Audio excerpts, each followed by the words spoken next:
You're listening to the O&P Check-in, an SPS podcast. This podcast brings you the latest happenings in the O&P industry. We're unpacking trends and news from this tight-knit orthotics and prosthetics community. Thank you for joining us. My name is Jacki Green. I'm a marketing specialist at SPS. And I'm Brendan Erickson, regional sales manager here at SPS. Welcome back to our listeners. If you're new to the O&P Check-in, here is what you can expect. In each episode, we provide a quick SPS update and discuss hot topics in O&P with leading professionals in the industry. Before we get started, let's hear a word from our sponsor. Amona's Adapt Air breast prostheses has won 5 Global Design and Innovation Awards, including the New Product 2021 award from HME Business Magazine. With its patented air chamber technology, it's the most versatile form in your fitting room, saving you time and making her forget she's wearing a breast form at all. From breast prostheses to post-mastectomy bras and recovery care garments, Amona is supporting her confidence after breast surgery. They're your breast care partner on a patient's journey. Find Amona in the supplier section on spsco.com to see all they offer. Thank you, Amona, for sponsoring this episode. Now let's see what's going on over at SPS. All right, so what's going on over at SPS, Jacki? All right, are you ready to become a SPS online store expert, Brendan? Absolutely, I am. It's my major goal in life. That's what I want to do. Heck yeah. So you can visit spsco.com and you can click on over to the resource tab to find the Learning Center. What do you find there? All right, so in the Learning Center, you can find quick tutorial videos on things like best way to use the search functionality and how to create saved lists. Very cool. All right. I'm going to become an expert as soon as possible. And for all our listeners, you can see the link in our show notes to start learning today. All right. I'm excited to welcome a fellow podcaster to the show today. It's Brent Wright. Brent is a certified orthotist prosthetist with EastPoint P&O in Raleigh, North Carolina, and a co-host of the Prosthetics and Orthotics podcast. He also spearheaded the nonprofit Life Enabled, which aims to provide prosthesis and training for the developing world. Welcome, Brent. So glad you could join us today and share with us your experiences with additive manufacturing. Oh, great. I'm so excited to be on for you guys, with you guys, and look forward to, hearing a little bit about your perspective and then just sharing a little bit about my journey. Absolutely, man. And I consider you the pioneer, and we're a little bit of, kind of the followers as you blaze this trail on podcast and O&P. But, for listeners out there who haven't met you yet, could you give us a little background about how you became involved with additive manufacturing, also known as 3D printing, and then also a little bit about your background in the field and the podcast as well? Sure, yeah. So a lot of people ask, well, how did you get interested into prosthetics and orthotics? And I would say my journey is a little bit unique. I grew up as a missionary kid in Ecuador, South America. And so as missionary, if you know anything about missionaries, they don't make a lot of money. So my parents did make a lot of money. They counted on people to donate money to the nonprofit organization that they work for. And it turns out one of those people that donated money to my parents actually went to high school with my dad and my aunt, and owned an O&P company in the Midwest. And so through that, I knew the family. And so really, I remember being in the US for a short period of time and going and visiting their facility and was like, man, this is awesome. And I was in second grade. And from second grade on, I knew that I wanted to be a prosthetist orthotist. That's awesome. I worked with them in the summers, in high school and in college. And so I got a lot of work doing technical work. And then I actually I teched for Hanger in Charlotte for a period of time, and then went to school, did my residency back at Hanger, and then went into the, private sector, and now been with EastPoint for, since 2011. As far as how did I get involved with additive manufacturing, It really came down to what I do in the developing world. So you mentioned life enabled, and I remember it vividly. It was 2014, I believe, and we went down there, and for whatever reason, we saw a ton of patients. So between three prosthetists over the course of 6 days, we evaluated, fabricated, and fit 63 devices. And we're not talking wrist splints. We're talking just a handful of transtibials, a ton of transfemorals, hips, and some upper extremity. And Wow. I was the guy modifying. Wow. And I remember having like cuts on my hand from the Sureform, strawberries on my hand from the sand screen. And I just said, there has to be a better way. And so Yeah. that's how I started my journey into additive manufacturing, because I was a super hands-on prosthetist, proud of my technical skills, hand skills, what have you, and really thought that digital technology was a crutch to those that couldn't. And it's a little bit funny to hear me say that, but because what I'm doing now, and I think the exact opposite now. I think that yes, there's a value of hand skills, but if you can translate those hand skills and expertise into the digital manufacturing realm, your outcomes for patients may actually be better. Wow. Did you know at the time that the digital, realm and 3D printing was available, or was it kind of something's got to be better than this, and then you went out and found that that was the answer? So I knew that something had to be better, and scanning, had been around forever, since the early 90s. I remember going and visiting Northwestern, and I didn't go to Northwestern. I ended up going to Cal State. But I remember seeing the very first 3D printer there. They had like a little shrine to it, I guess you would say. And so I had an idea of that's where things were going, but I mean it was pretty rough, pretty rudimentary. But I knew that if you acquired your shape digitally, then that's the first step. That's the most important step. And then what you do from it there with it there, you can go towards carving and a traditional fabrication, or you can go towards 3D printing. But both, there's really just a fork, it's 3D printing or you go carving. Both require the same foundational stuff as well as the modifications that go along with it. So you have firsthand experience with transforming lives with this technology in Guatemala through your nonprofit Life Enabled. So how has switching to additive technologies how has that benefited the mission? Yeah, great question. I think for us, I mean, we're on a journey. I tried to cut the cord to traditional fabrication actually about 4 years ago, and the materials just weren't there yet.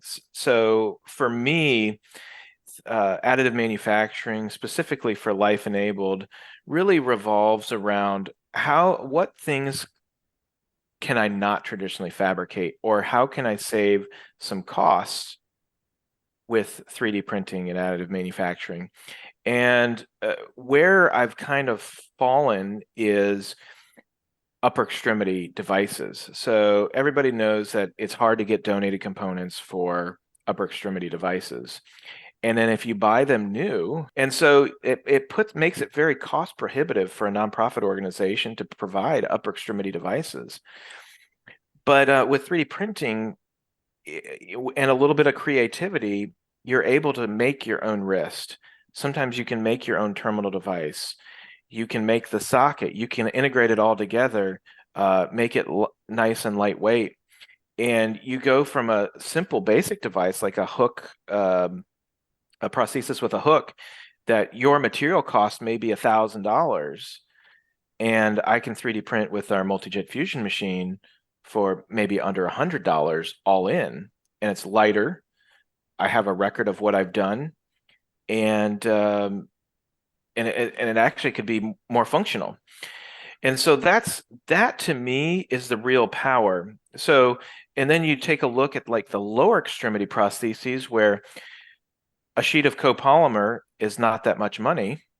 You pour the plaster down, you modify it, and then you have a distal end plate that's I don't know how much let's say 10, $15.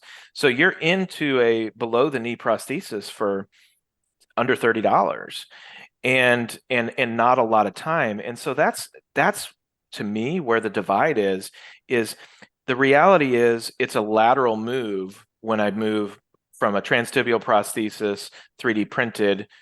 The material cost is going to be about the same, comparatively speaking, to a traditionally fabricated one, but I'm able to do it much faster, traditionally fabricated. So the real value isn't in swapping out the way that I do the traditional fabrication because it costs the same amount for 3D printing. The real value is instead of paying $1,000 for a basic upper extremity device, I'm saving actually $900 by paying $100 for a well thought out upper extremity device. So that's where we've landed, 2023. It's not where we ultimately want to go. We want to be able to do everything with 3D printing, but it's just not there yet. And is that a function of the actual fundamental materials, or is it a function of the dollars and cents, like you said? So materials are pretty great right now. There's definitely room for improvement, but I think it comes down to the dollars and cents. These, like the transtibial devices, they're bigger, so they take up more volume in our machine, so they're going to be more expensive to produce. They also take a long time to produce. Now, EastPoint also has a nonprofit organization called EP Legacy or Lev Legacy, and they go to the Ivory Coast. They don't really have a lab, so we actually 3D print a specific style of socket for them that's soft and hard, rigid and adjustable. And so they take a complete socket over there, 3D printed, and that's a function of they don't really have a lab or labor to complete those tasks. So can it be done with just 3D printing? Absolutely. Is it going to be more expensive than traditional fabrication for your lower extremity prostheses? At this point, yes. Gotcha. And does your 3D printed lower limb solution end at the socket and you're using a traditional carbon fiber or satch foot or something? Or is it that you're actually creating the foot as well? It depends on the device. So let's say it's a Symes or a show part amputee. You can build a foot plate in, so you don't have to do a carbon fiber foot plate or what have you. If it's a child, child's feet are pretty close to the most expensive not needed things for children. Most children don't need a real soft heel, tuned keel. They just need a soft everything. They are all over the place and they just need something that doesn't break. Well, you can absolutely 3D print that as part of your device as well. And then, so then pediatrics. And then for the stuff that we use in the developing world, we use a foot called the Niagara foot, it comes in a size 26, but you can actually cut it down to about a size 21 and then tune the keel and the heel according to the patient's weight and activity level. And it's made out of acetal. And so it's super durable. It's great for the jungle of Guatemala. It's just a great option and low cost option. So the equivalent would probably be, and I don't even know if they make it anymore, the Seattle foot. I'm guessing it's somebody picked it up, but that's the kind of equivalency that this foot is for the developing world. Gotcha. So you mentioned EastPoint P&O, and they're an early adopter of the technology as well. So I guess transition from the third world to EastPoint, what were some of the challenges you faced in our everyday, listener and practitioners world that they might face as they try to learn the in and outs of additive technology? So with EastPoint was a very early adopter. They bought their own multi-jet fusion machine in 2019. And we had been 3D printing definitive sockets, since the end of 2018. Wow. Multi-jet fusion actually didn't release until 2017. So we've learned a lot over the years on what's right, what's not right. And so that's been neat. I would say the biggest difference now with EastPoint Prosthetics and Orthotics is that that's our main way that we deliver devices. And so most patients wouldn't know the difference. They're like, 3D printing, oh, that's cool. They don't know that most people laminate. And a funny story around that, though, is we had a patient come in, was in a laminated socket, didn't fit. We fit him with a 3D printed socket. He loved it, but it didn't look like carbon fiber. So what we did is we poured it down and we made him a carbon fiber socket. Wow. But it was not a function of did it work or not work. It was like, I'm used to seeing carbon fiber, and this is not carbon fiber, so I don't like it. So that to me is the funny part of this whole thing is the overall expectations, like of patients that are experienced. But most new patients, they couldn't care less. They want to be comfortable. They want a socket that looks cool. They think it's neat that it's 3D printed. And you're doing both, I guess you'd say prep and definitive sockets? So yeah, so our prep sockets they can be both, but yeah, so the multi-jet fusion sockets are definitive sockets. Wow. I feel like there's maybe a common misconception that definitive is not in the realm of 3D printing or additive manufacturing. Can you talk about how that's incorrect? Oh man, how much time do we have? That's a great question. Sorry, it was off script too. Sorry, I didn't mean to cut in, Jacki. That's a great question. So yes, saying that you cannot fit a definitive socket 3D printed is completely incorrect. We've been fitting them for going on 5 years now as a definitive device. Do you lose a few codes or what have you? That's typically the thing. Okay, let's say you take the carbon fiber code off. Who cares? It's $200. We're way more efficient. I'll take that every day of the week. But is that the only reason why you're not 3D printing? So what's interesting about the whole thing is one of the big things that we're seeing is, and I was a technician. I love technicians. I think we need more of that. But we're losing technical schools at an unprecedented rate. I think there's only a few technician schools left. Mm-hmm. The age of a technician, average age of a technician is getting up there, and most of the time, big companies are the ones poaching the technicians away from the little companies, and so the little companies have to figure out how they can control some of their production. And one of the things is with a 3D printed socket, specifically with powder-based fusion or multi-jet fusion, or SLS for that matter, selective laser sintering.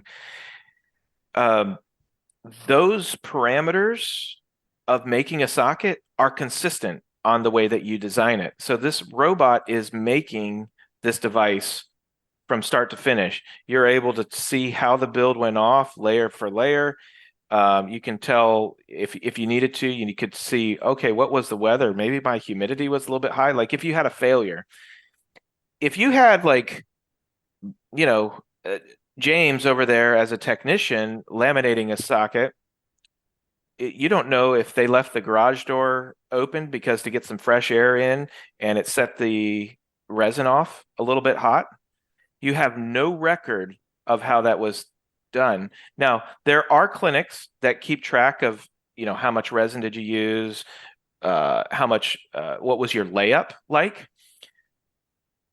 But that doesn't really give you a whole lot of data. So the way that I look at it is 3D printing is more consistent across the board than a human laminating a socket. And I would be much more comfortable if it ever came to this, God forbid, you get up on the stand with Your Honor and you say, he says, well, Brent, why do you think your socket was strong enough? And I can say, well, we use this type of machine. We've done this type of testing. We have cyclical data. We have this other data, torque. We've validated it with finite element analysis software. rather than, well, Jimmy laminated that socket and it might have been a little bit hot. Maybe he got a bubble in it. You just don't know. And I will side with data every day of the week. And that's why I think 3D printing is the way to go. And I think that gives us a bunch of credibility. The other thing that's very interesting about all of this is when we deliver a prosthesis, or we've had guest prosthetists that come in and see our shop and what we do, they're like, this looks like a finished device. Like, this looks like a machine made it. This doesn't look handmade. You Right. don't have an extra cast saw mark or somebody taking sand screen and maybe rubbed it along, or, whatever it is. These are like professional looking, finished, beautiful devices. And not that you can't make a laminated device, but in the end, those laminated devices, doesn't matter how good your tech is, looks like a handmade device. It just is. And the thing is we're used to that. It's funny because I show some of these devices because we do testing between carbon fiber and 3D printing. And we've even done CT scanning between carbon fiber and 3D printing. And the people that know the testing, they're like, this is how you guys laminate? This is the silliest thing I've ever seen. Like, why is your lamination thicker than an airplane wing that's carrying thousands and thousands of pounds of cargo and people that are for life? Why is your lamination look like that? And you just kind of have to step back and be like, well, you know what? We've been doing laminations like this for 50 years. Or it's to me, it's just a little bit humorous.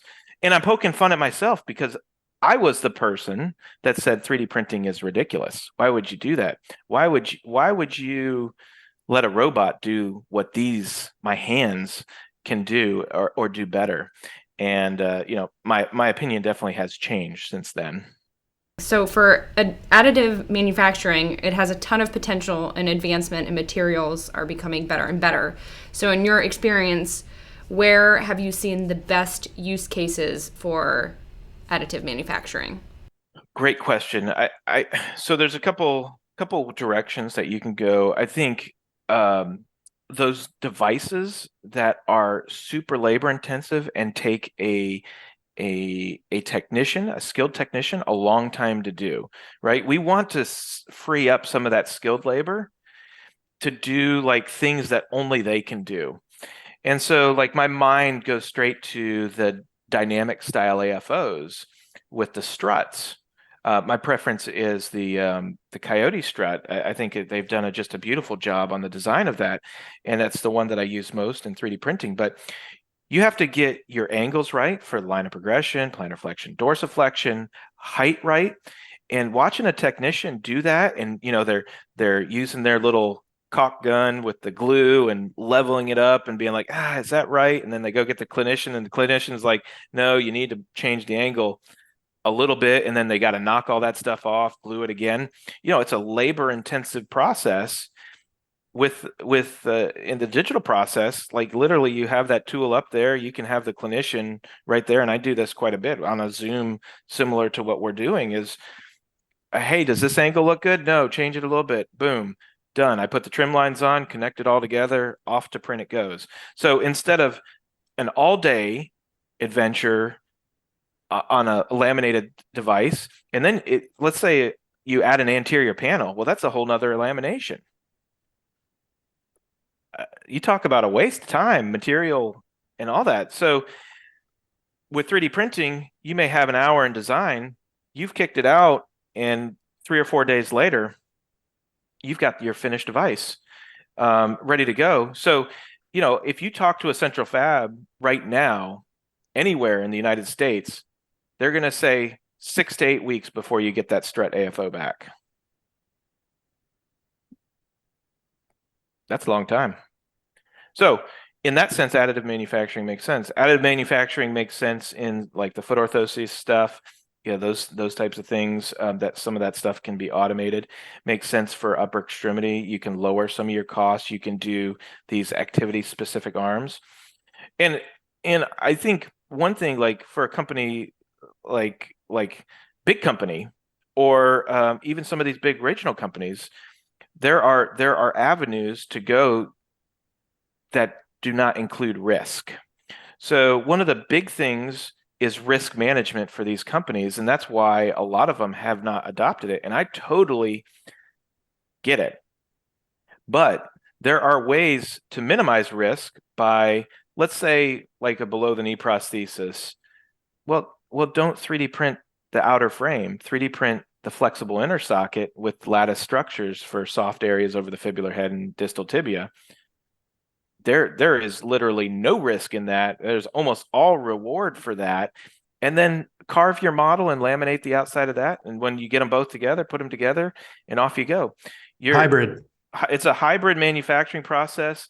It's a great way to use the advantages of 3D printing, but minimize risk. And so I love to tell this story. So there's a contract manufacturer that I know of that had to recall a bunch of everything. So they're a general contract manufacturer. They don't only do prosthetics, they do everything. And here's the reason why. Somebody was in the warehouse driving a forklift, put a fork through the pallet of powder, didn't really know that they had done that, contaminated the powder, went into one machine, contaminated, then you recycle some of that powder. Well, some of that powder made it into another machine. Next thing you know, you have a whole fleet of machines with contaminated powder, and you got to do a recall. So with a large regional company, you need to minimize some of the risk. So let's say that happens, and it takes you 5 days to catch that something happened to contaminate your powder. Then you're going to be recalling. If you do 200 prostheses a day, you're recalling 1,000 prostheses. You're eating into your labor line. You do have risk out there. It's something that you've got to work with. But this idea of digitizing, getting the foundation right, of digitizing everything, doing some sort of hybrid manufacturing, leveraging low risk 3D printing, and putting it together as a package is a great way to get started until you get your process right, to go all in. But you don't have to go all in. I think that's the beauty of 3D printing, is these hybrid options are, available. So cool. Brent, let me ask you, how do I dabble? Right? Because I think most people are like, dude, I got to buy this Jet Fusion printer that's, multi-thousands of dollars, hundreds of thousands of dollars, and I got to learn how to use it, and I got to pay someone super smart and smarter than I am to do it. I want to just make it by my hand. How do I dabble? Well, let me tell you this. I am a mountain boy from North Carolina. So I always say, if I can do it, you can do it. But there's a couple ways to get started. The wrong way to get started is to not invest into yourself. Okay. The key to all this is design. And there is plenty of design software that is out there that is very accessible to clinicians. So let's say you're in a practice, and I get these messages all the time. Hey, Brent, how do I get started? My clinic doesn't want to do 3D printing, but I know that that's the future. I want to invest in myself. So what I would say to start is you download MeshMixer. MeshMixer is a free software from Autodesk. And then you go to YouTube and you type in 2 words, MeshMixer Prosthetics.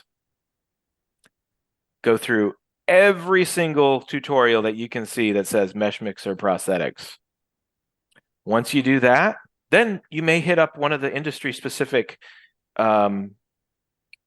companies. So there's a bunch of them out there.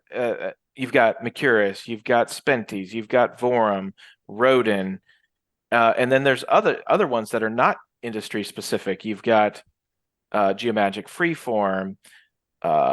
People try to do stuff in SolidWorks. That's like a 0 out of 10 stars. I do not suggest doing it that way. That is definitely the hard way. And then Fusion 360 is also a great option, budget-friendly option as well with Fusion 360. So those options you can then demo. And those options are they'll produce what you design. Is that what you're telling me? Correct. Yeah. Okay. So, but what you have to learn is the workflow and the workflow, how that's going to make sense. So like I started with Mesh Mixer and Fusion 360. The reason why I've transitioned into some of these other programs is not because Mesh Mixer and Fusion 360 couldn't create those devices, is that they can't create them at scale. So something that takes me 40 minutes in Mesh Mixer actually may only take me about 4 to 5 minutes in Geomagic Freeform. But Geomagic Freeform is a paid software, it's a professional software. And the other thing is, so you learn that workflow and people say, well, Brent, that's a lot of money. Well, I'm a professional prosthetic and orthotic maker. So I need professional tools to do that. And I think that's where you have to make that decision and investment. So in the Mesh Mixer Fusion 360 realm, can you do it? Can you be safe with the patients and that sort of thing? Yes, but you're gonna give up some of your time to do that. But at scale, some of these paid programs may be better for you. Well, that's awesome, Brent. So you talked about dabbling, you talked about how there's ways that you can do hybrid, and you kind of see this progression happening now. What are the biggest barriers that still yet to remain to be overcome before this technology becomes widely adopted across our industry? Well, I've got a perfect word fixture for you. I need to lose weight. That means I have to control what I do. It's not only what I eat, how I have to exercise, get some sleep, drink water, all those things. What does that entail? It entails my time. My time is my most valuable asset. The same thing is true with 3D printing. If you want to be good at 3D printing, you can't just buy a 3D printer. You can't just buy a software. You've got to invest time. That's the only way you're going to get it. And it's a little bit different too, because your patients are counting on you to provide a safe and effective device. And if you don't invest the time or have somebody else produce it for you, it's a problem. And it's actually a problem that I'm very fearful of for other companies, because now that we've gotten bigger and I have to manage some of this risk as well. But prosthetists and orthotists aren't known as the most like conservative people. Like we'll try anything. Well, with 3D printing, you can't just try it. Like you've got to know what you're doing. And so that would be my encouragement to anybody is there are people that have been gone before you. There's people that have gone before me in 3D printing. And I lean on some of them. I talk about some of the stuff. I talk to other people in aerospace, automotive, that print things for other things that are important. I learn about design and things from that. So the bottom line is you have to take the time to learn the space or invest in somebody that wants to learn the space and go from there. And that's really the only way to get going. And then you can start investing in actual physical hardware. But until you have the design side done, you can't move forward. So where would you send listeners? I know you kind of mentioned some tools that people can look up that are free to start diving into it, but where else would you send our listeners to get information about getting started in additive manufacturing? So other than YouTube, there's a couple people that are doing some courses on how to get started. And one of those is a Lemon Lattice. It is a website, so you can link to them. That's with Derek Schmidt. He does a lot of really neat things with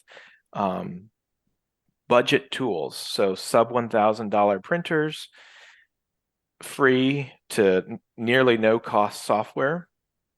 And he has great tutorials all along the way. So if you invest, and I think it's very cost effective to be a part of it. I'm even part of that community, not only just to help him, but I try to glean as much information as I can from those that are doing this. The other person that's doing some neat stuff is Arthur Hobden through, I think it's O&P Digital Design Library or Design something to that matter, but you can find him online. He uses some low cost tools with ZBrush and Fusion 360, and he's not a clinician, but he's an industrial designer, so he believes that these devices should be beautiful, and I agree with that. And so while you may not get totally clinically relevant insight from what he does, the workflow is still the same. And so he has great tutorials and lessons there if you join there. So those two items are kind of within the field. Those are where I would start. And I know that there are other companies out there. You've got Spenties and Mercurus and Vorum and Rode and all that. I think all those are great, and I think there's room for all of them, but those are to me luxury items. Those kind of skip the step of investing time in figuring out the process. Once you have that process figured out and you've done, say, all those tutorials or most of them, then you can go to one of these companies and say, hey, this is what I need to do. And I'm doing it right now in Mesh Mixer and Fusion 360, and it's taking me forever. Can your program save me time, money, whatever that is? And then you can look at some other avenues, but you've got to build that foundation first. So many people just go out and spend money, and that's not the right answer. No, I love the attitude, and I love your advice that you really got to dig in deep and be all in and really focus on your own education first, because I'm a big believer in knowing where you're going to go before just trying to get there and pay someone to take you there, right? So I appreciate everything that you've brought to the table today. And we didn't even mention your podcast, so I don't know if you want to let us know, do you talk exclusively about 3D printing? What are the topics? Outside of that, let our listeners know so that they can get another valuable place to go and listen to someone that clearly knows what they're talking about. Yeah, so the Orthotic and Prosthetic Podcast is really a labor of love. So I met my co-host Joris, who is actually in Spain. He lives in Spain, so we record on specific days every week at one time. So and then we bring guests in from various things. So it's not only additive manufacturing, even though we do have a bent to that. So Joris, his specialty is consulting million and billion dollar companies around 3D printing. So he's done some in the orthotic space, but he is a 3D printing manufacturing expert. I am not that person, but I am a clinician. And so fooled me, man, fooled me. So we really have a great conversation. And the other thing that's neat is because he's not from the US, he has an interesting perspective on our healthcare delivery model, And so there are some things that are surprising to him that are really neat to try to unpack. But the reality is those things are also important to patients here in the United States as well. And so we try to include nuggets for clinicians, business owners, additive manufacturing professionals, engineers that want to get into the field, and then patients that are exploring this option potentially for their future devices. So that's the Orthotics and Prosthetics Podcast. And it's a really fun, low-key podcast. Sweet. Well, I'm going to tune in. I was unaware of it until maybe 6 months ago or so. When did you start? So we started recording in January, and then we didn't release until, I have to look back, maybe April, May timeframe. Yeah. Cool. Well, good luck, man.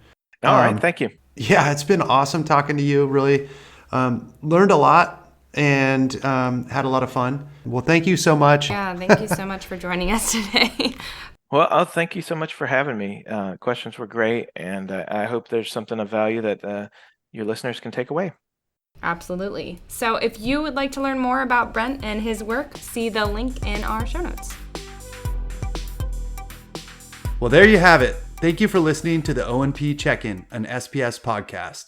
If you like what you hear, hit the subscribe button on Spotify, Apple Podcasts, Stitcher, or wherever you listen to podcasts. Please rate and review the show to help fellow O&P professionals find us. We'd also like to hear from you directly. What topics do you want us to cover? Do you have any burning questions? Email us with your thoughts and feedback at spspodcast@spsco.com. See you next time. Bye. Bye.